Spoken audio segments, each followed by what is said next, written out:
Everybody, welcome back to my YouTube channel. This is the Jordan Report, and I am your host, Robert Jordan. Everyone, please remember to like, subscribe, and share. All right, we're going to do a quick analysis on the mayoral candidates and the race in Baltimore, guys. A lot of good news is coming out of it. But we're going to talk about the Democrats first, because there's a lot of things we have to understand about the Democrats and why they are who they are. Obviously, the Democrats are a coalition of people. It's not one group. It's not just blacks. It's whites. It's everybody. Latinos, gays. Everybody could be a Democrat. But what ties them together is three main things. One of them is they're immoral. Okay? You have to be immoral to be a Democrat in today's world. You also have to be a racist. You have to be some sort of racist, whether you're racist against somebody, one group or the other. But you have to be a racist. But the most important thing that ties Democrats together is corruption. They're all corrupt, and that's what keeps them all together. So I'm going to go through this quick article on from Blue Lives Matter about the mayoral candidates in Baltimore. Then I'm going to show you a clip of just what happened over the weekend and what happens when you allow corrupt people to run your city. Okay, this is from Blue Lives Matter, I just said. Over half of Baltimore's mayoral candidates have been charged with crimes. Baltimore mayoral candidate Richard Vaughn's criminal history includes felony theft, carjacking, and harassment charges. Over half of 32 candidates vying to be Baltimore's next mayor in April have criminal charges on their records. The candidates' startling backgrounds came to light just days before former Baltimore Mayor Catherine Pugh is due to be sentenced in federal court for conspiracy to commit wire fraud and tax evasion. There's a 70-year-old woman getting ready to go to prison. The news outlet began digging into the mayoral candidates' criminal history to see if any of them had legal matters in the past, and quickly discovered that over half of them had. Among them is former Baltimore Mayor Sheila Dixon, she's back, who was indicted on 12 state counts in January 2009, including theft, fraud, and misconduct in office. The original indictment was later dismissed, but Dixon was ultimately indicted on 2 different charges in July of 2009.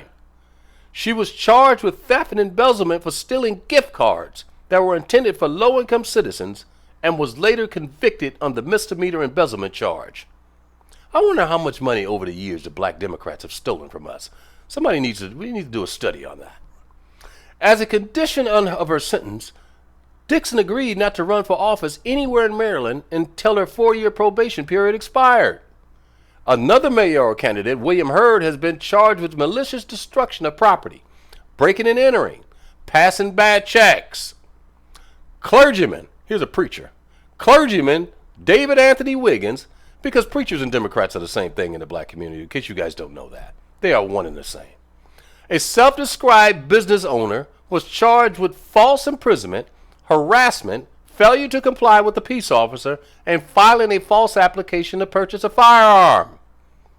Zuleika Bazemore was criminally charged for failing to return a rental vehicle. Felony theft, carjacking, and harassment charges are found in business owner Richard Vaughn's criminal history. Vaughn acknowledges past crimes during an interview with the news outlet. It was just one of those moments in life where I fell, the mayoral candidate told WBFF. I felt as though there was no way up and no way to crawl away from it. So I did a stupid act, and I had to face the penalties and learn from that mistake. Other candidates were convicted of less serious offenses, such as Terry McCready, who was found guilty of fishing without a license. WBFF's investigation into candidates' criminal histories did not include any offenses that were outside of Maryland. So they probably have even more. But anyway, I'm going to show you just what happened over the last weekend in Baltimore being ran by these crooks.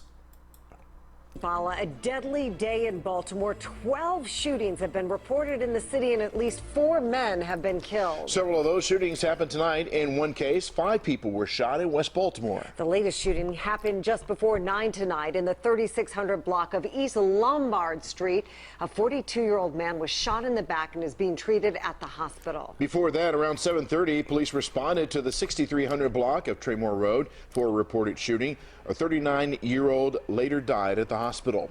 WJC is live at City Police Headquarters. Kelsey Kushner spoke with the acting police commissioner about tonight's rash of violence. Kelsey. That's right. Well, one of those shootings happened in West Baltimore. 5 people shot, 1 person killed. And tonight, the acting police commissioner says detectives are still working to find out if they're all connected. Shots fired off across Baltimore Thursday. City police say there have been 12 shootings, injuring 8 victims and killing 4.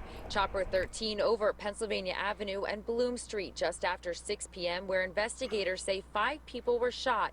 One of them, a 26-year-old man, later died at the hospital. Neighbors tell WJZ they heard rapid fire and 1 man screaming for help. And that's when they found 2 shooting victims at the intersection of Pennsylvania Avenue and Bloom.